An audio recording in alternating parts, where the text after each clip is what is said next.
हर हर महादेव। श्री शिव पुराण महात्म्य छठा अध्याय। शिव पुराण के श्रवण की विधि। शौनक जी कहते हैं, महाप्राज्ञ सूत जी धन्य एवं शिव भक्तों में श्रेष्ठ हैं। हम पर कृपा कर हमें कल्याणमय शिव पुराण के श्रवण की विधि बताइए, जिससे सभी श्रोताओं को संपूर्ण उत्तम फल की प्राप्ति हो। सूत जी ने कहा, मुने शौनक, तुम्हें संपूर्ण फल की प्राप्ति के लिए मैं शिव पुराण की विधि सविस्तार बताता हूँ। सर्वप्रथम किसी ज्योतिष को बुलाकर दान से संतुष्ट कर उससे कथा का शुभ मुहूर्त निकलवाना चाहिए और उसकी सूचना का संदेश सभी लोगों तक पहुँचाना चाहिए कि हमारे यहाँ शिव पुराण की कथा होने वाली है।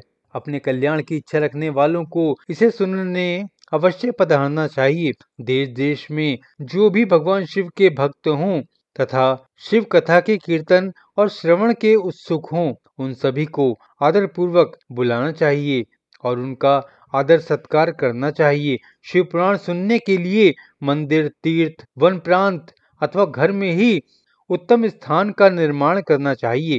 केले के खंभों से सुशोभित कथा मंडप तैयार कराएं। उसे सब ओर से फल, पुष्प, सुंदर चंदोबे से अलंकृत करना चाहिए। चारों कोनों पर ध्वज लगाकर उसे विभिन्न सामग्री से सुशोभित करें।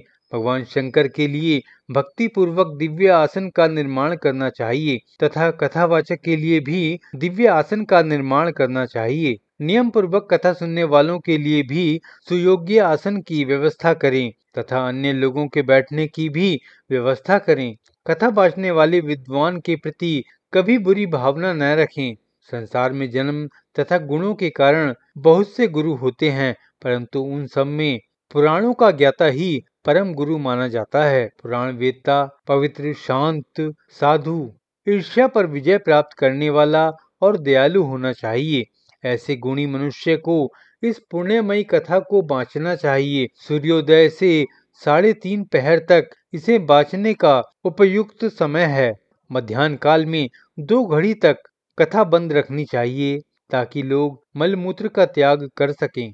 जिस दिन से कथा शुरू हो रही है उससे 1 दिन पहले व्रत ग्रहण करें। कथा के दिनों में प्रातः काल का नित्य कर्म संक्षेप में कर लेना चाहिए।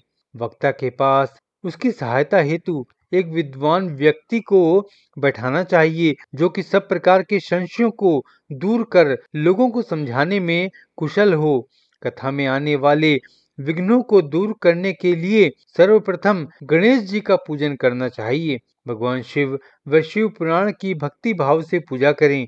तत्पश्चात श्रोता तन मन से शुद्ध होकर आदर पूर्वक शिव पुराण की कथा सुने। जो वक्ता और श्रोता अनेक प्रकार के कर्मों से भटक रहे हों, काम आदि 6 विकारों से युक्त हों, वे पुण्य के भागी नहीं हो सकते। जो मनुष्य अपनी सभी चिंताओं को भूलकर कथा में मन लगाते हैं, उन शुद्ध बुद्धि मनुष्यों को उत्तम फल की प्राप्ति होती है। इस प्रकार शिव पुराण महात्म्य में छठा अध्याय पूर्ण हुआ।